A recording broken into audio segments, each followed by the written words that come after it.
Thomas and Friends. Thomas, James and the Red Balloon.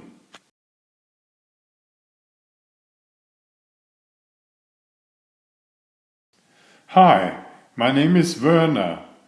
I've been reading hundreds of books for you. Please subscribe to get them all. And watch until the end, where a surprise is waiting for you. Your mom can help you with that. Thank you. It was summer holiday time on the island of Sodor. But not for the engines. For them it was the busiest time of the year.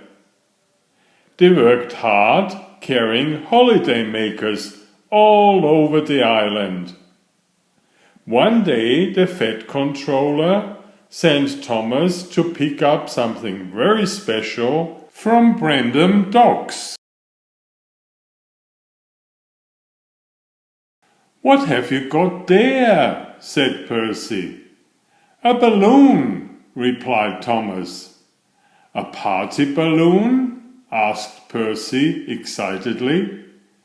"No," said Thomas.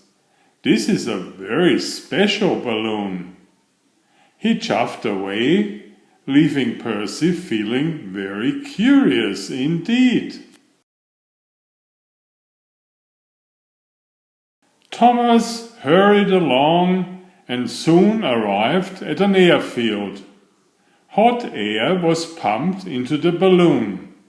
There was a big basket underneath, and people were climbing into it.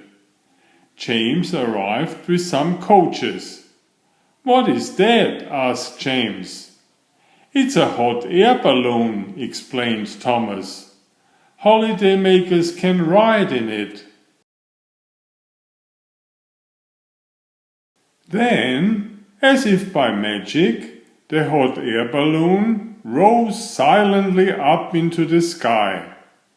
The engines could see the people inside looking over the edge of the basket.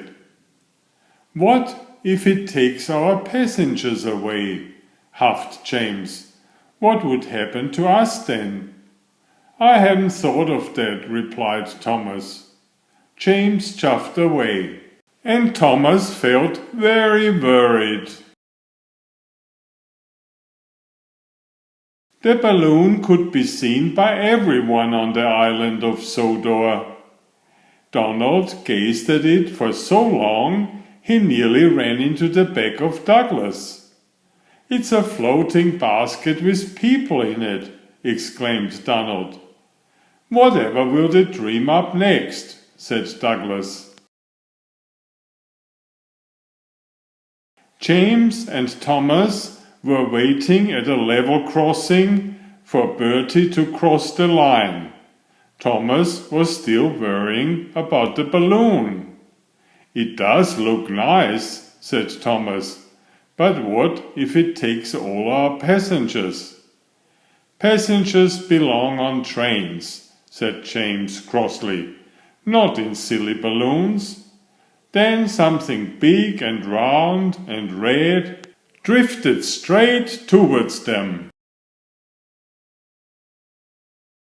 "We're out of hot air," cried a voice. Then crash, bang, wallop. The balloon landed right on top of James. He was so scared he let out a huge burst of steam. The balloon rose into the air again. "Well done, James," called his driver. "Your hot air did the trick." James and Thomas were not pleased. "Oh no," cried Thomas, "you saved it." The barrier lifted and Thomas puffed crossly away. "I didn't mean to," groaned James. "Now it's bound to take our passengers." When James arrived at the station, the Fed controller was waiting on the platform. "Well done, James," he said. "The balloon's pilot told me that he was in trouble until you let out your burst of steam." "I wish I hadn't done it," said James sadly. "Now the passengers will ride in the balloon instead of the train."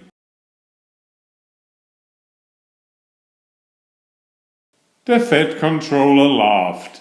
"These holiday makers are coming to ride in the balloon, but they will need a ride home in a train." James was delighted.